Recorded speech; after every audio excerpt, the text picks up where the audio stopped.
Il m'a foncé dans l'oreille. Tu me dis si j'ai un papillon dans l'oreille.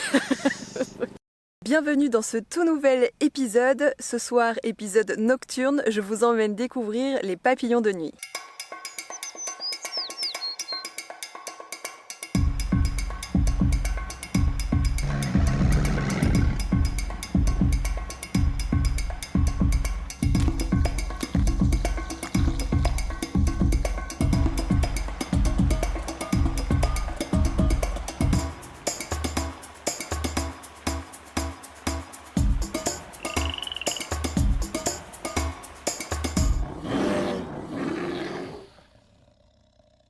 On divise les papillons en deux groupes, les rhopalocères qui sont les papillons de jour et ce qui nous intéresse ce soir ce sont les hétérocères, les papillons de nuit. On va essayer de redorer un peu l'image des papillons de nuit, souvent les petits insectes un peu ternes qui rentrent chez nous le soir et qu'on n'a pas envie de voir. Alors aujourd'hui on va essayer d'en apprendre un peu plus et apprendre à les apprécier.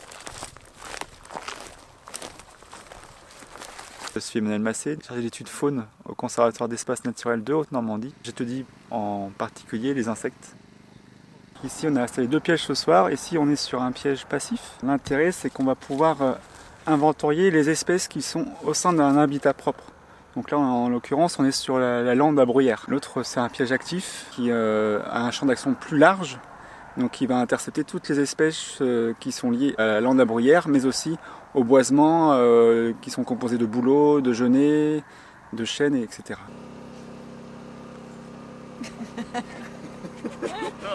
Parfait. Voilà. Pourquoi ils sont attirés par la lumière? Les papillons de nuit en fait ils se dirigent par rapport à la lune. Et le fait d'allumer une lumière ça recrée les conditions comme la lune. Et du coup ils vont se diriger autour de la lampe. Légèrement dufteux. Une autre espèce liée aux calunes, aux genêts, aux landes. Attends, vas-y, dis pas le nom, on va essayer de la trouver d'abord. Oh, Agrocola lota, non? Non. Non. Pas du tout. Ah l'ananas. Les papillons de jour, ils ont besoin de l'énergie solaire pour voler. Donc c'est le soleil qui va, quand ils se posent sur une plante, ils vont emmagasiner l'énergie du soleil. Par contre, les papillons de nuit, ils n'ont pas le soleil la nuit. Donc il faut qu'ils synthétisent eux-mêmes leur énergie pour voler. Donc ils vont vibrer des ailes pour se réchauffer. Ce qui va permettre de les faire décoller et puis de voler. On a en France les macro-papillons de nuit et les micro-papillons de nuit. Donc chez les macro-papillons de nuit, on va avoir 1620 espèces en France et à l'entour de 6000 espèces de micro-papillons de nuit. Les effectifs baissent régulièrement depuis quelques décennies suite à l'altération des milieux. Les milieux sont de plus en plus altérés, fragmentés, suite aux constructions, à l'agriculture intensive. Et du coup, on note une baisse des individus, du nombre d'individus par espèce.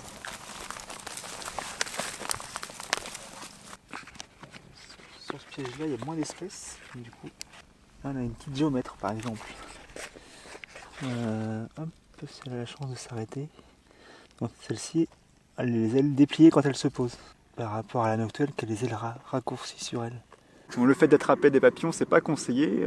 Il est plus important de les regarder, de les contempler avec les yeux, de les voir butiner, de les voir s'affairer autour des fleurs, que de les attraper. Les ailes des papillons sont recouvertes d'écailles microscopiques, imbriquées les unes aux autres, donc ce qui va former des motifs.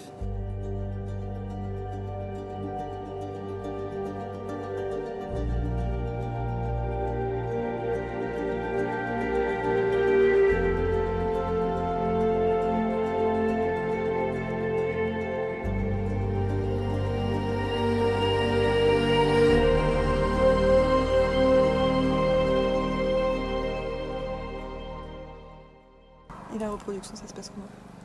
Un papa et une maman. Oui, alors certaines espèces vont émettre des phéromones. Du coup, il y a des petites molécules qui vont être émises par la femelle. Le mâle, quand il est présent en gros à 3-4 km autour, peut intercepter ces phénomènes par rapport à ses antennes. Donc les papillons s'accouplent, ils pondent des œufs. La chenille va se chrysalider, elle va s'enterrer ou faire une chrysalide, un cocon à même la tige de sa plante. Et 3-4 semaines après, le papillon sort. Et l'espérance de vie d'un papillon, c'est entre 5 jours et 3 semaines.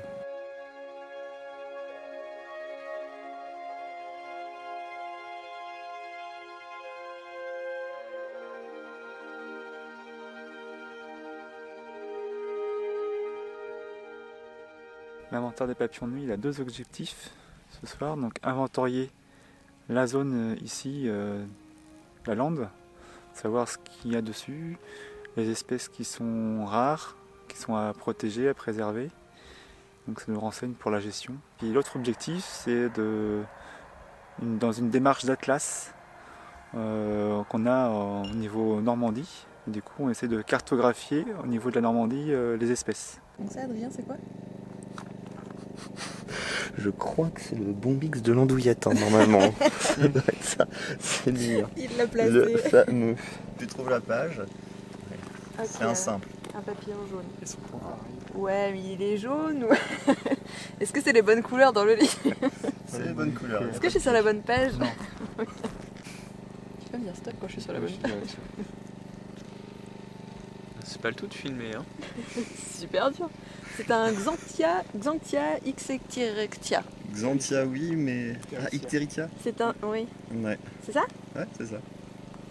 Voilà, je coupe. Pas mal, pas mal. Qu'est-ce qu'on peut faire nous à notre échelle pour préserver les papillons? Oui, bah si chacun, dans son petit coin de jardin, pouvait tondre l'herbe un peu, espacer les tontes un peu plus souvent, bannir le thuya, les lauriers, plus planter des essences locales, des champêtres, à base d'aubépines, de fruitiers sauvages, des merisiers, des poiriers sauvages, des pommiers sauvages. Est-ce que ça attire plus?